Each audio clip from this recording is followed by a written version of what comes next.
টুপি না পরে ক্যাপ ইউজ করি, আমার কি সুন্নত পালন করা হবে না? প্রথমত ক্যাপের সামনের অংশ যে খোলা থাকে এগুলো তুরস্কে এটি কামাল আতাতুর্কের আমলে চালু হয়েছে এবং তার উদ্দেশ্য ছিল যে সেজদাকে অস্বীকার করা। কারণ কপালের পর ওই অংশটা বেড়ে থাকা মানে হলো ওই অবস্থায় সেজদা করা যায় না।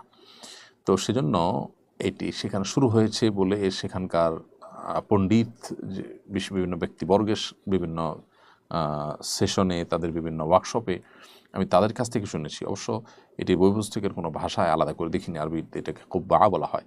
এই কুব্বার আলোকে বদিউদ্দিন সাইদ নূর ইসলাম হল যে রাসাইলুন নূর এবং রাসাইলুন নূরকে কেন্দ্র করে যে সেমিনার এবং ওয়ার্কশপ হয়েছে সেখান থেকে পাওয়া তথ্য আমি এটি শেয়ার করেছি।